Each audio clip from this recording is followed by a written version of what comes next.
Welcome to another edition of the Dementia Care Partner Talk Show. Now, here's dementia care expert Teepa Snow and your host, Greg Phelps. Hello and welcome to the Positive Approach to Care Dementia Care Partners podcast, brought to you by RecallQ, the perfect solution for remote caregiving. RecallQ not only turns any tablet into a dementia care day clock, it also allows your whole family to send messages, share photos, schedule reminders, and have two-way video calls easily from their phone. RecallQ. Be a great caregiver from anywhere. I'm your host, Greg Phelps, along with Teepa Snow. And Teepa, apparently you have spare time because you've done what? Written another book?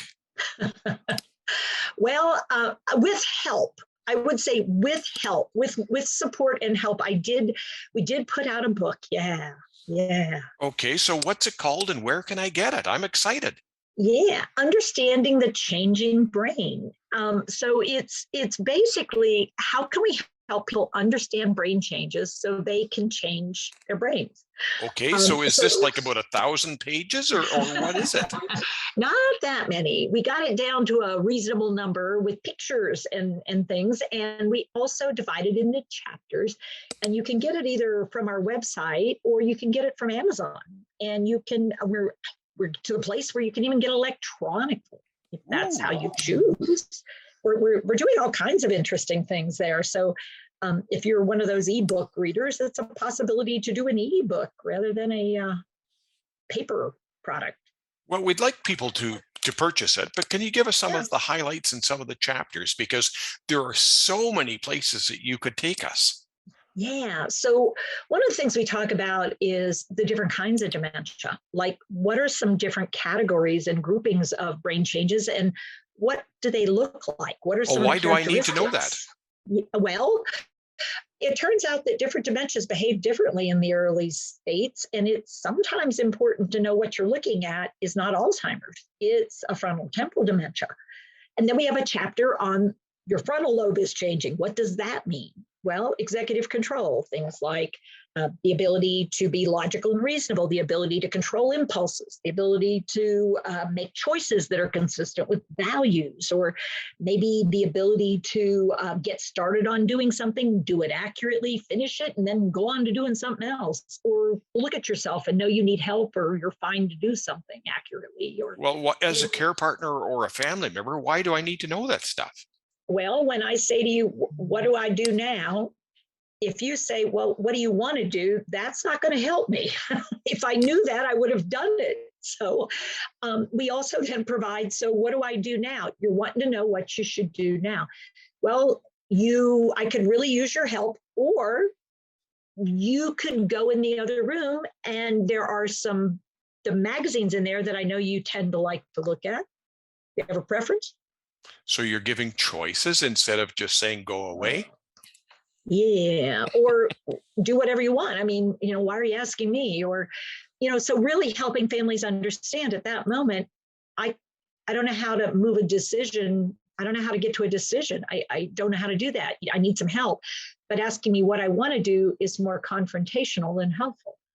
So recognizing, whether it's vision or whether it's prefrontal cortex stuff, or whether it's language related stuff, or maybe memory related or other things, there are things we should be starting to notice and then modify what we do so that their changing brain changes us so that we can have a better interaction and relationship. So that sounds like one of those must-read chapters. You need to have that in your book. Yeah, I mean, these are those things that have been asked the greatest number of questions typically about why is she doing that? What's going on there? But he's never done this before. It's like, why does he use those words? Oh my heavens, why is he so mean? Or why doesn't she answer me? And it's like, why does she get up in the middle of the night? So those kinds of questions, but also, so what are some responses that make more sense? So we've tried to also include in every chapter, well, how could we change to acknowledge, recognize, and respond to that shift or change we're seeing? So how many chapters and what are some of the other subjects? Well, I mean, there are over 20, 25 chapters, and we've kept them short. And some of them are just about one section of brain or another. So, the amygdala, understanding the amygdala, understanding the hippocampus, understanding what does your left temporal lobe do. I mean, so that really getting that course, I believe everybody should have got if you're going to be living with someone with a changing brain. Unfortunately, you need to understand what's changing about them. And instead of just, well, she's not trying anymore. Well, let's figure out, where does that come from? What does that mean? Because when that's happening, it's more than just she won't do that. She's gotten so stubborn. It could very well be she doesn't know the next step, because where she has damage, if you're seeing this and that, then try this instead. Don't make assumptions. Let's do an assessment. Do we still suffer from the I'm not quite sure how to phrase this, but everybody uses the term Alzheimer, not saying anything about that the association or anything else, but that broad term, does that limit us in how we view people? It tends to, because I mean, we talk about, in it, we also talk about the idea of dementia as a disability state, rather than this global, you get dementia and, so you're going to die. And so, wow, everybody's in one grouping, and it's this Alzheimer's word, or, a particular thing. I think what this book does is get us to take a step back and realize, well, when this part of your brain isn't working, then this part of your brain might kick in gear a bit more. So if you're noticing this, you might want to check out that and understand it's not a willfulness, it's a brain change. So, why keep blaming the person for not trying? Like, what did I tell you is probably no longer helpful. So let's try another strategy. And it's really calling on us to recognize the change means change for all of us if we want this to work. So this is written in layperson's language, because so many of the articles I've read over the years tend to be very technical, which, I'm one of these people that will look words up and go, oh, okay. But so it you doesn't don't have like to be reading like about that. the left anterior cingulate gyrus. And it's like, the what? I have one of those. Yeah, and you only have one because the other one's the right anterior. Yeah, so I mean, we do look at brain parts, but the point of looking at them is not to make you a scientist. It's to get you to recognize changes in this particular area of the brain, like the vision center, limit how much data I can take in. So if you want to be the data I take in, then we got to put you where the eyes are looking, not jump in there and surprise somebody, because then another part of the brain may take over. And it's the alerting, threatening part of the brain. And we think the person just acts out, but in fact, we surprise them with our appearance. And there are ways around that, but you gotta understand why it's happening so you can shift what you're doing. So now, knowing Teepa as I do, when you were writing this book, you probably had one or two aha moments, because you always do. yeah. Some of the ahas were, we'd get questions and it was like, okay, so even though people get this, they still need help with, so what do I do?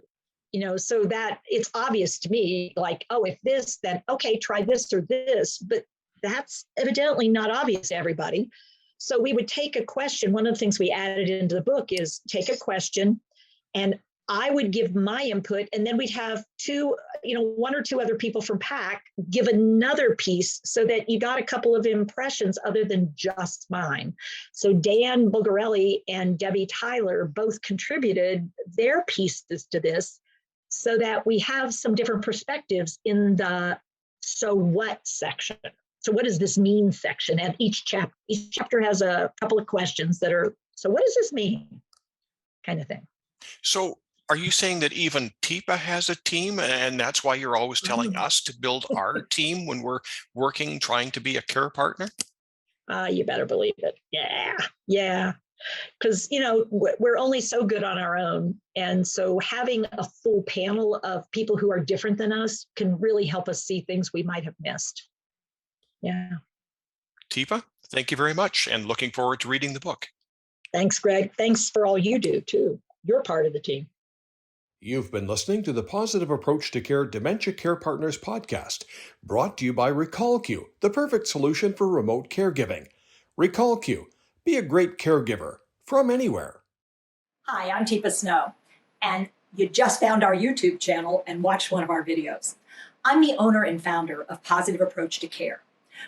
Thanks for watching, and if you liked, if you have a comment about, or you would, please share it with people you know. Oh, and if you haven't yet done it, consider subscribing.